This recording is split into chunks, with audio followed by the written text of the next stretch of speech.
Nous allons parler de Marine Le Pen. Marine Le Pen qui est dans le caca. Et on va ici résumer l'affaire pour mieux comprendre. On va faire passer en revue les réactions des différents politiques, artistes, ce que vous voulez. On va essayer de parler de l'après, puisque se pose quand même la question de quid de Marine Le Pen en 2027. Marine Le Pen nous disait, il y a un mois, à l'ouverture de son procès, « Je fais confiance à la justice de mon pays !» Bon, elle fait aujourd'hui vachement moins confiance à la justice de son pays, mais c'est une phrase qui ne mange pas de pain. Alors elle et 25 autres prévenus étaient entendus dans l'affaire de l'enquête sur les assistants parlementaires du RN, détournement de fonds de l'Union européenne bien sûr. Une affaire qui commence assez sobrement, elle commence à une époque, en 2013, voilà, en 2013, Valéran de Saint-Just, ou Waléran de Saint-Just, parce qu'on dit Valéran de Saint-Just, qui était du coup le trésorier de l'époque, donc c'est, on fait un topo, voilà, catholique un peu intégriste, ancien militant du GUD, avocat de Brigitte Bardot et de Jean-Marie Le Pen, et bien sûr, entre 2009 et 2021, il est trésorier et DRH bénévole du Front National, puis du Rassemblement National. Et c'est donc le témoin clé de cette histoire, de cette affaire, puisqu'en 2014, il envoie un mail affolé à Marine Le Pen. « Chère Marine, voici les comptes 2013, les dépenses ont tendance à déraper et sont difficiles à contrôler. Dans les années à venir et dans tous les cas de figure, nous ne nous en sortirons que si nous faisons des économies importantes grâce au Parlement européen et si nous obtenons des reversements supplémentaires. » Aïe!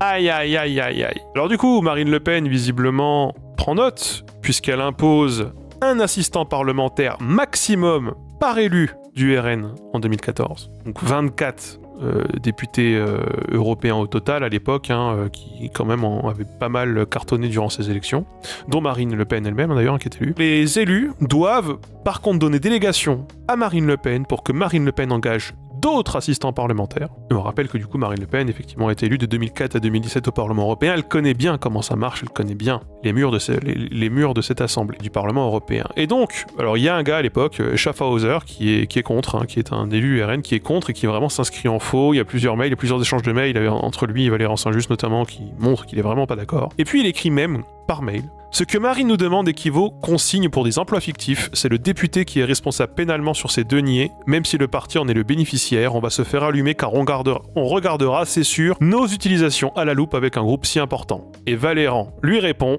je crois bien que Marine sait tout ça. Là, c'est plutôt accablant. C'est plutôt accablant. Et donc au procès, lui, il va botter en touche, il va faire l'ignare, il va dire « moi je faisais confiance à Marine Le Pen pour qu'elle fasse tout évidemment dans le respect de la loi, bien sûr, il tourne en boucle, il tourne en rond, voilà. » Donc très compliqué. Donc l'idée, vous l'avez bien compris, c'est d'embaucher donc sur le budget du Parlement européen, en tant qu'assistant parlementaire, tout un tas de personnes qui font tourner le parti sur le plan national pour économiser les salaires, l'argent incombant à ses fonctions, qu'il devrait sortir autrement. Ça évite un gros manque à gagner. Ça permet de faire un bon vase communicant. Si on prend cet argent-là, qui normalement est dédié à cette activité, c'est-à-dire le Parlement européen, mais qu'on paye avec les personnes qui n'œuvrent que sur le plan national ou pour le plan national, et vous allez voir, ça va de garde du corps à des anciens présidents du parti, à tout un tas de cadres, etc. C'est des choses qui n'ont rien à voir avec le Parlement européen. Et bien, il n'y a pas besoin de sortir ces salaires d'ailleurs.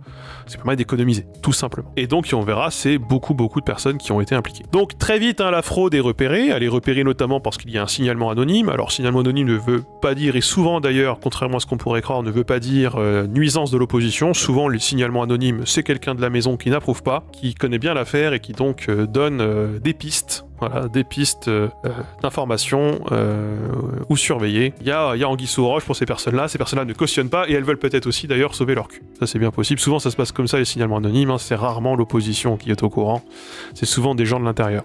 On le sait pas, on ne peut que le présager, mais quand même souvent voilà. Aucune enquête est lancée assez tôt, début 2014, qui cible en tout particulier du coup Marine Le Pen, Catherine Griset, la chef de cabinet de Marine Le Pen, et Thierry Légier, le garde du corps de Marine Le Pen, ces deux personnes étant embauchées comme assistants parlementaires. Sauf que l'enquête révélera que Catherine Griset n'a passé en tout et pour tout durant théoriquement tout son exercice que 12 heures au Parlement européen. Alors moi je me souviens, j'ai écouté à la radio les retranscriptions du procès. Elle explique en fait elle ne sait même pas comment fonctionne le Parlement. Elle n'y est jamais allée, elle a fait genre oui mais je savais pas qu'il fallait y aller, etc. En fait elle ne connaît pas le métier qu'elle est censée avoir. Et surtout de plus accablant, c'est qu'en fait il y a des traces de ses billets de train qu'elle s'achète elle-même pour aller à Strasbourg une fois, où elle explique bah oui il fallait bien que j'y aille parce que Marine m'avait dit de les rejoindre, etc. Et le juge lui a demandé mais vous connaissez beaucoup vous d'employés qui doivent payer leur propre billet de train pour aller sur leur lieu de travail. Parce qu'en fait, effectivement, elle n'habitait pas sur place. Elle n'habitait pas du tout sur place, elle n'y était même jamais. Elle n'était jamais ni à Strasbourg ni à Bruxelles. Voilà, ignorance totale de ses fonctions, incompétence totale en la matière. Bon, ça n'a pas été difficile pour le tribunal de démontrer qu'elle n'avait jamais été assistante parlementaire et que c'était bien un emploi fictif. Ça n'a pas été très compliqué à démontrer. Donc en 2015, il y a eu de nouvelles irrégularités qui ont été signalées au-delà de ces 3 personnes, c'est-à-dire qu'au-delà du cercle très proche de Marine Le Pen, dont on pensait qu'elle était le cœur, mais aussi peut-être la seule à profiter de ce système, en fait non. Au total, ce sont des salaires pour 20 assistants parlementaires qui posent question. Et du coup, en 2017, le Parlement exige le remboursement de 340 000 euros pour les salaires de Griset et de Légier, donc. Marine Le Pen refuse de payer. Et puis, une partie de cet argent est récupérée, alors une toute petite partie est récupérée sur des saisies directement sur ses indemnités d'élus jusqu'en 2017, puisqu'en 2007 elle n'est pas réélue au Parlement européen, elle devient élue à l'Assemblée nationale, donc plus d'argent à saisir sur les salaires en gros. Et finalement elle a remboursé sa dette en 2023 parce qu'elle a été menacée d'une décision exécutoire de recouvrement, et donc du coup elle a flippé et elle a fini par lâcher les thunes. Elle a fini par rendre l'argent. Probablement, peut-être pour éteindre l'incendie, mais un incendie qui n'était plus possible d'éteindre. Donc en 2017, il y a eu une vingtaine de mises en examen, dont Marine Le Pen, souvenez-vous, voilà, ça ne l'a pas empêché de se présenter et de faire de la politique, clairement.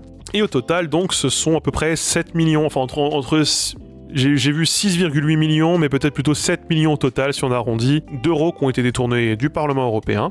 Cet argent a grincé tous les gros et tous les cadres.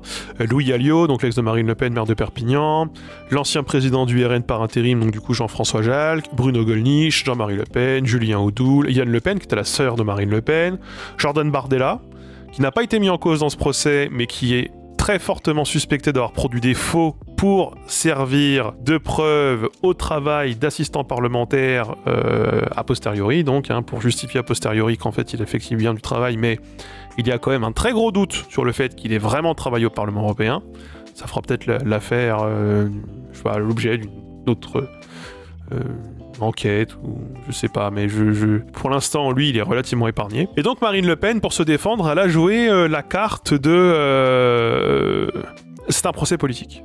Elle a dit notamment pendant sa défense, je pense que la volonté du parquet est de priver les Français de la capacité de voter pour ceux qu'ils souhaitent et de ruiner le parti. Leur seul objectif, c'est de m'empêcher d'être la candidate de mon camp. Il faut être sourd et aveugle pour ne pas le voir. Donc vraiment, elle joue la carte sur le fait que le procès ne serait pas équitable, le procès serait partial et il serait profondément politique, une défense qui est très largement reprise par la droite, et on le verra, y compris par, quelque part, Jean-Luc Mélenchon, de manière très surprenante, dont on lira tout à l'heure le tweet. Donc je sais pas si elle l'a demandé directement, mais l'idée c'était de demander quand même la relaxe au bénéfice du doute, une relaxe dont avait bénéficié François Bayrou, dans l'affaire des détournements du Modem, même s'il y avait quand même eu des condamnations qui avaient été prononcées. Mercredi 13 novembre, c'était hier, l'accusation a requis contre Marine Le Pen une peine de 5 ans de prison, dont 2 fermes, 300 000 euros d'amende, 5 ans d'inéligibilité, assortie d'une exécution provisoire. C'est-à-dire, en gros, inéligible dès la prononciation de la condamnation. Mais elle peut faire appel, bien sûr, elle pourra toujours faire appel.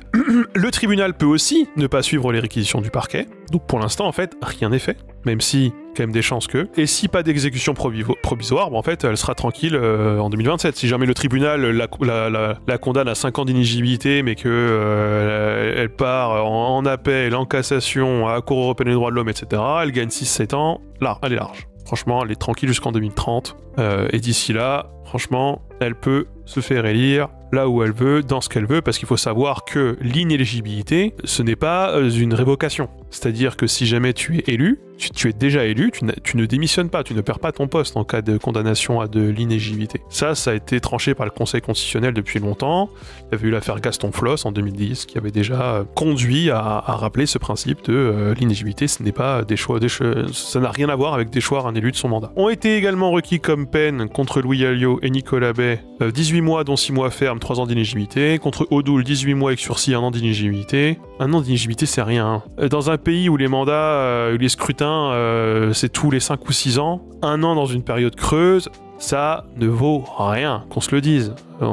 Franchement, moi je ne C'est vraiment histoire de dire. Hein. Et contre le RN, du coup, 4,3 millions d'euros d'amende, 2,3 avec sursis et 2 millions à verser direct. Bon, du coup, qui a soutenu Marine Le Pen? Bah, sans surprise, toute la droite. Ciotti, Knafo, Zemmour, Darmanin, tous les élus du RN qui ont lancé le hashtag « Je soutiens Marine », c'est un procès politique, blablabla, blablabla. Et on a, je suis désolé, mais il faut qu'on le lise, on a un tweet pour le moins ambigu de Jean-Luc Mélenchon en la matière. Jean-Luc Mélenchon nous dit « Madame Le Pen et le Rassemblement National seraient condamnés pour les délits que la justice leur reproche, mais qu'elles soient décrétées inéligibles reste à l'appréciation du juge. C'est bien. Contrairement au RN, nous sommes contre les peines automatiques. » Donc là, vous sentez venir le truc. Enfin, il y a en France et dans le monde un doute sur l'action de la justice dans le champ politique. Ces décisions devraient donc s'appuyer sur des principes constants. Une peine d'inéligibilité ne doit pas être appliquée avant expiration de tous les recours prévus par la loi, sinon la crise politique serait aggravée sans aucun avantage pour la société. Il dit, à demi-mot, il ne faut pas que Marine Le Pen soit condamnée à de l'inéligibilité tout de suite, il faut qu'elle puisse avoir tous les moyens et tous les recours possibles pour prouver qu'elle est de bonne foi, sinon, ça aggrave la crise politique, et puis sinon, bah, il y a quand même, voilà, on peut quand même se poser la question de l'action de la justice sur la politique, etc. du pays. Bon, écoutez, je suis pas devin, à quel moment ce tweet-là, qui rebondit sur l'affaire Le Pen, n'est pas un tweet en rapport avec l'affaire Chikiro? À quel moment c'est pas ça qui rentre en jeu? Et du coup, en faisant ce mi-figue, mi-raisin, en fait, il essaye de préparer le coup, de le préparer la défense Chikiro. Alors on sait que du coup, Mélenchon, la justice, c'est compliqué, voilà, puis la perquisition, et puis on a quand même Chikiro mise en examen pour escroquerie aggravée. Moi, ce qui me fait chier, c'est que ça accrédite la thèse de base du RN, c'est un procès politique. La justice fait mal son travail, la justice ne devrait pas faire ça, et la justice, en prononçant cette réquisition, sort de son périmètre quelque part. Moi, je sais pas. J'en attendais plus de la gauche. En attendant, toute la droite défend Marine Le Pen, mais là, ils le sont tous. Pour défendre, il faut à tout prix pour défendre notre pays, il faut défendre... Alors, on a vu d'ailleurs, mêler à ça la défense de CNews, qui effectivement se fait retirer son canal. On a toutes les mauvaises foi qui sont à l'œuvre, bien sûr. Il ne s'agit pas d'un procès politique. Enfin, au bout d'un moment, il ne s'agit pas d'un procès politique. Si Marine Le Pen, demain, est condamnée à beaucoup moins que ce à quoi elle aurait dû être condamnée parce qu'il y a eu une pétition, parce qu'elle a fait je sais pas combien de millions de voix en 2022, et parce qu'elle est, dit-elle, représentante du premier parti de France, là, c'est une décision politique. Là, ce serait une décision politique. Mais tu ne peux pas détourner 7 millions d'euros et faire comme si de rien n'était. Et ça, c'est Marine Le Pen qui le disait. C'est Marine Le Pen qui disait à l'époque, face à Jean-François Copé, que le RN était le seul parti qui ne trempait pas dans les magouilles, et que les magouilles, c'était pas bien. Je rappelle quand même que dans ce pays, pour être fonctionnaire, pour garder des enfants, même pour être juste professeur particulier, j'ai dû le faire moi, il faut avoir un casier judiciaire vierge, sinon c'est ciao. En tout cas, sur certains motifs, quoi. Des choses, t'as le droit d'avoir des contraventions, des conneries du genre, mais... Surtout, si Marine Le Pen n'était pas condamnée, à quel moment ce serait pas juste le témoignage que notre pays est corrompu? Enfin, c'est vraiment... La moralisation de la vie politique, ça passe par là, hein, normalement. Aussi. On va se regarder un extrait de Marine Le Pen. Tout le monde a piqué de l'argent dans la caisse, sauf le Front National. Et on trouve ça normal. Ça, c'est mieux. Non, c'est pas très grave, à la limite. Les Français en ont marre, mais les Français en ont pas marre d'entendre parler des affaires. Ils en ont marre qu'il y ait des affaires. Ils en ont marre de voir des élus, je suis navré de vous le dire, qui détournent de l'argent. C'est scandaleux. Philippe Poutou en parlait durant le débat 2017 que Marine Le Pen volait l'argent de l'Europe. Elle a même eu le temps de faire une autre élection présidentielle entre-temps pour qu'enfin, 9 ans après, elle soit un peu inquiétée. Et vous allez voir qu'en fait, peut-être qu'elle ne le sera pas tellement. Peut-être qu'effectivement, la décision est politique. Je pense que Marine Le Pen est peut-être un peu trop ménagée. Voilà. Et puis, comme on a une justice quand même malgré tout défaillante, ça lui a profité largement. Ça lui a acheté quand même un très gros sursis. Voilà.